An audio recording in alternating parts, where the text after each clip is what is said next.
Remember when the then president of Georgia found himself in a very tense situation while battling the Russians? Now, Mikhail Saakashvili is in the Kiev helping the new Ukrainian government deal with this latest threat. I should tell you all and remind you all that we are dealing with a significant sound delay here. So my apology to those who are trying to keep up at home and to the president. Mr. President, very good to have you. I want to talk about what you tell those Ukrainians you meet. How do you guide them?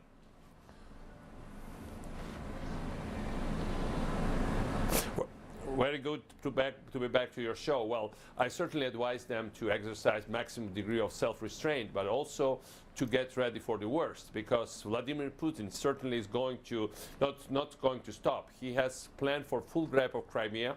For that, he needs to expel Ukrainian military bases there, and you saw on your images the heroic Ukrainian military that basically were confronting much more exceeding Russian force, but they still were very brave and trying to defend their own country. But so far, it has not been it has not been a shootout, but it was very close to that. It's a very precarious situation. One thing should be remembered, that Russia has very clear plan to stay in Crimea, because beyond everything, Crimea has lots of shale gas, and shale gas what Ukraine's main hope for energy independence and for economic independence, as well as it was Vladimir Putin's ultimate nightmare, because if Ukraine had really done this shale gas as they were planning 2 years from now, together with American companies, then Vladimir Putin would have lost the biggest gas buyer in Europe. So he has all the reasons why he is there. He has to extend his stay inside Russia as a president. He needs to grab this gas and kill Europe's alternative sources of energy, and he certainly is going to, his game is to keep the rest of Ukraine under chaos and to keep a foothold at the control of this territory for good, if he is allowed to get away with that.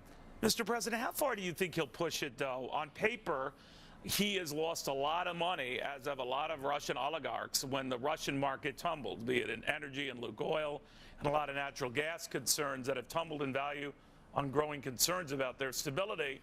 So maybe for his own self-financial preservation, he's going to want to cool it. Do you think that, more than sanctions, will tame him?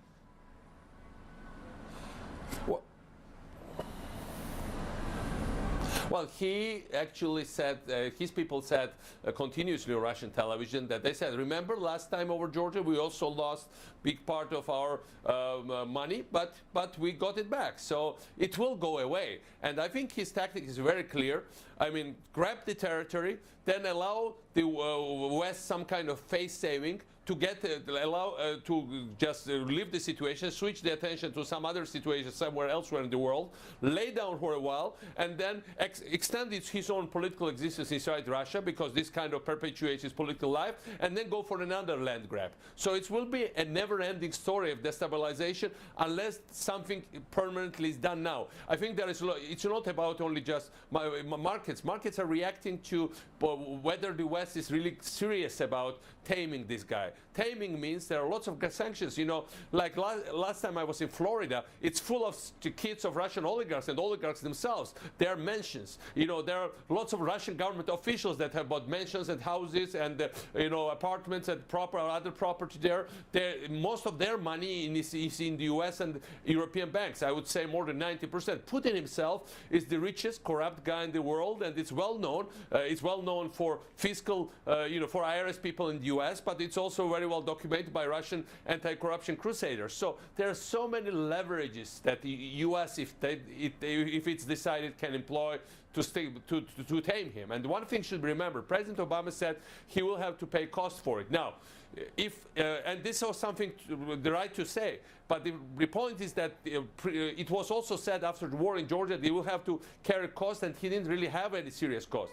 So if it doesn't cost him now, it will cost the United States. This will have wide repercussions all over the situations on Syria, ranging from Syria to financial markets, domestic internal political situation of the United States. It really is not going to go away. Right now, exactly like in Second World War, Nazi Germany grabbed part of Czechoslovakia, which was inhabited by Germans, ethnic Germans, under the pretext of protecting ethnic Germans. And then, some Westerners said that faraway land of which we have heard very little. This was then Chamberlain, Prime Minister of UK.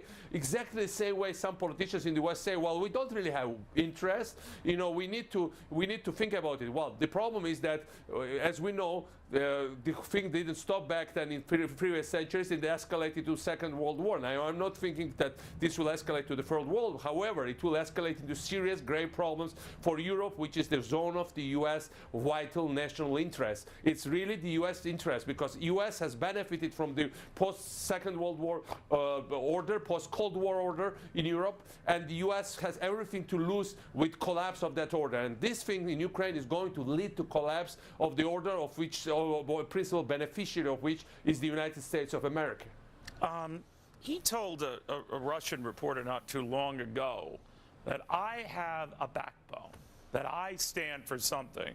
And he waved his hand in what seemed to be a dismissive view of the West, and maybe by extension President Obama. Does he think the West is just too weak, too vacillating to respond, so he's going to do anything and everything he wants?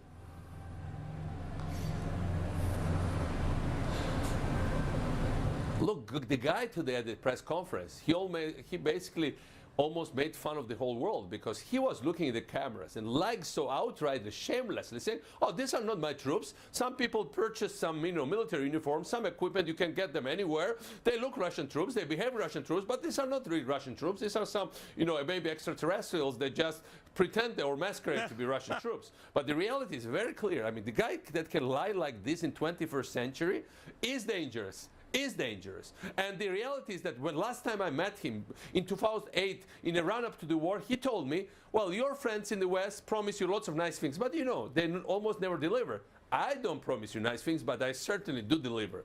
And he doesn't want to be liked. Right now, even Kazakhstan, which is usually very loyal to Russia, made statement against Russian moves. Everybody's panicking around him, but he doesn't want to be liked by his neighbors. He wants to be feared by his neighbors. He thinks that fear brings real respect, not love. He thinks that Westerners try to lure Russia into some kind of, love trap and strip it of its traditional properties. So his idea of the world is that more they fear him, more dangerous he appears, more spooky kind of policy he implements, more he will be respected also by the United States. That's the fundamental problem there. Well, Mr. President, that is very powerful.